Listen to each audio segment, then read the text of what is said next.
How did a country at the edge of the world become so successful? New Zealand is far from everyone. Its economy is based on farming, but it's thriving. In this video, we'll show how the country turned tough challenges into big success. New Zealand is a country located in the southern Pacific Ocean, almost at the edge of the world. It's over 2,000 kilometers away from its closest major market, Australia, and tens of thousands of kilometers from Europe or America. This remoteness imposes significant constraints on its economy. Historically, New Zealand's isolation meant high transportation costs. Even today, shipping goods from New Zealand to other parts of the world can take weeks or even months, making it harder to compete in international markets where speed is critical. Another challenge is the small domestic market. With a population of just about 5 million people, smaller than New York or London, companies can't rely solely on local sales and must focus heavily on exports. Additionally, New Zealand relies heavily on imports. Most technologies, vehicles, and even many essential goods have to be brought in from abroad. This makes the country vulnerable to global crises and currency fluctuations. However, isolation has also given New Zealand unique advantages. It has helped preserve a clean environment, making it one of the most eco-friendly countries in the world. Its remoteness also attracts tourists seeking solitude and untouched nature. Thus, while isolation could have been a major obstacle, it became a catalyst for innovation and a distinctive approach to economic development. New Zealand is one of the few countries where agriculture remains a key economic sector even in the 21st century. This might seem surprising, as most developed nations have long shifted their focus to technology and industry. Yet for New Zealand, agriculture has not only been the backbone of its economy, but also a global competitive advantage. Historically, New Zealand was a colony focused on supplying goods to Britain, which shaped its economy from its earliest days. By the mid-20th century, the country had become the largest exporter of livestock products, such as meat and wool. Today, New Zealand is a global leader. It's the world's largest exporter of lamb and one of the top suppliers of dairy products. For instance, Fonterra, New Zealand's dairy giant, accounts for over 25% of global trade in milk and dairy products. The secret to this success lies in quality and innovation. Thanks to the country's remoteness, New Zealand has preserved its clean environment, allowing it to produce organic and eco-friendly goods. The country actively integrates technology into agriculture. Drones for monitoring pastures, automated milking systems, and modern farm management practices. Moreover, since the 1980s, the government stopped subsidizing agriculture. While this could have weakened the sector, it instead encouraged farmers to become more efficient and improve product quality. New Zealand has proven that even in the modern world, relying on traditional agriculture can make a country a global leader and build a thriving economy. In the early 1980s, New Zealand faced significant economic challenges. In 1984, the country's public debt was approximately 55% of GDP, raising serious concerns. Inflation during this period reached double-digit figures, undermining consumer purchasing power and economic stability.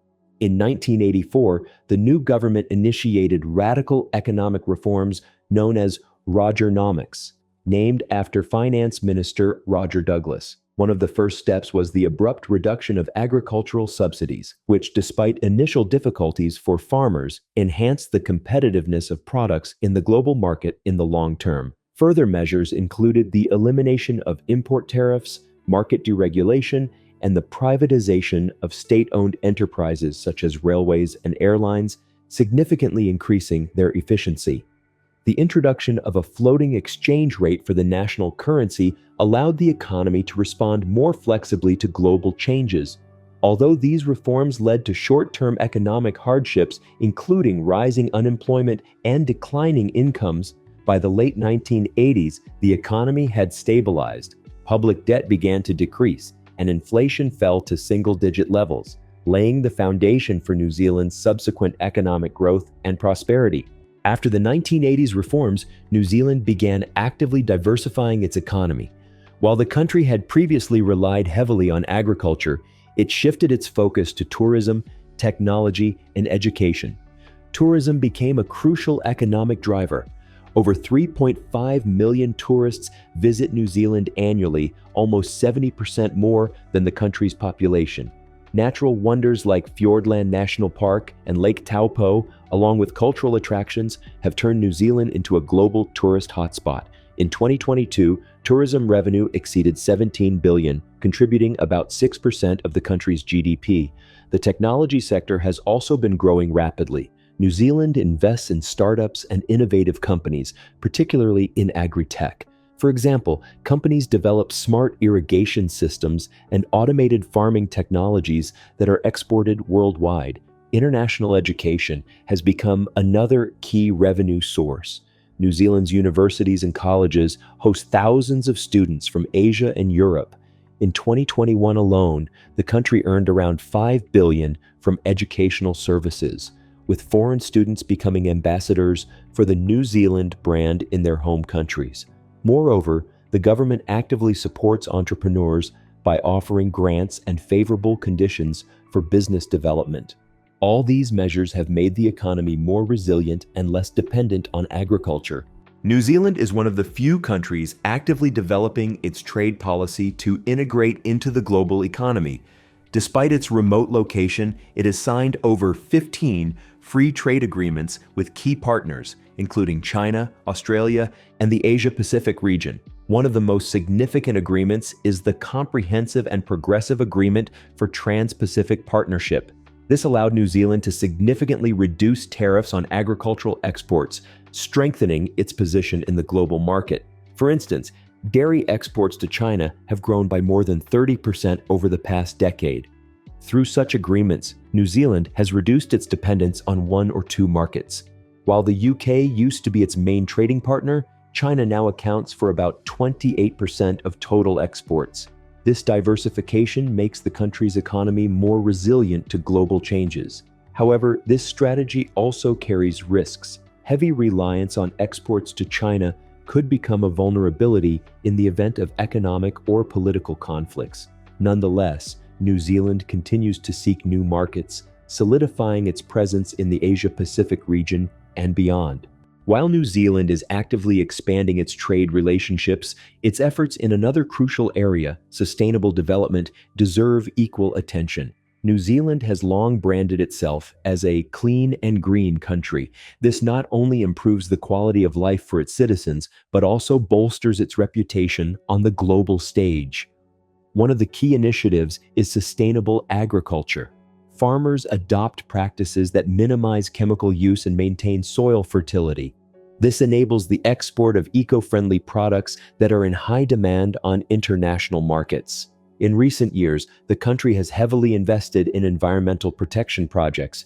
For instance, in 2019, the government allocated over 600 million New Zealand dollars to the Department of Conservation. These funds are aimed at reforestation, river cleanups, and biodiversity preservation. The Predator-Free 2050 program is one of the most ambitious, aiming to eliminate invasive species to protect New Zealand's unique ecosystem. The country is also taking bold steps to combat climate change. New Zealand has committed to achieving carbon neutrality by 2050. Currently, over 80% of its electricity is generated from renewable sources such as hydro and wind power.